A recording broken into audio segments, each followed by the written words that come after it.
আমার সাথে, বা আমার কোনো ধরনের চাপ ছিল না কোনো কিছু যে তাকে ভোট দিতে হবে, একে ভোট দিতে হবে। আমি আমার মন খুশি যে প্রার্থী আমার পছন্দ হয়েছে আমি তাকে ভোট দিয়েছি।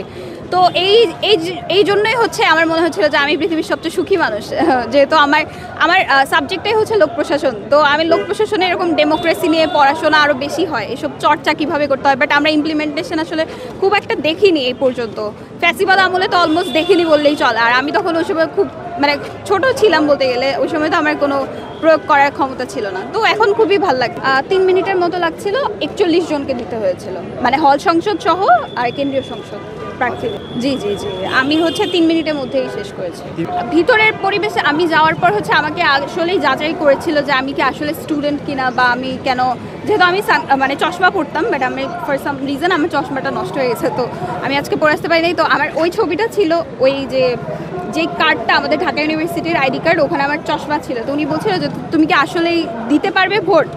আমার তো মনে হচ্ছে না, মানে ভিতরে যে ছিল। জি জি পারবো। পরে উনি বলছিল যে তুমি তোমার বিভাগ কি বা তোমার চেয়ারম্যানের নাম কি, এগুলো জিজ্ঞেস করছিল, তারপরে হচ্ছে ভোট দিতে যাচাই বাছাই করে হচ্ছে পার্সোনালি মানে ভোট দিতে দিয়েছিল। বলছিল যে ওখানে হচ্ছে কার্টেন দেওয়া ছিল এবং রুমটায় হচ্ছে পেইন্ট ছিল, তো ওখানে গিয়ে আমরা হচ্ছে ভোটটা দিয়েছি। ভিতরে তো মানুষজন ছিল, এমনিতে অনেকগুলো স্কাউটসের মানুষজন ছিল, তো তারা বেশ ভালো মতোই সব কিছু যাচাই বাছাই করছিল, ভালো লাগছিল দেখে। শান্তিপূর্ণভাবে, মানে আমি পার্সোনালি বলতে গেলে আমি খুব শান্তিপূর্ণভাবেই ভোট দিয়েছি। এখন বাকিরা আমার যে ফ্রেন্ডসরা তারাও বললো যে তারাও খুব সন্তুষ্ট।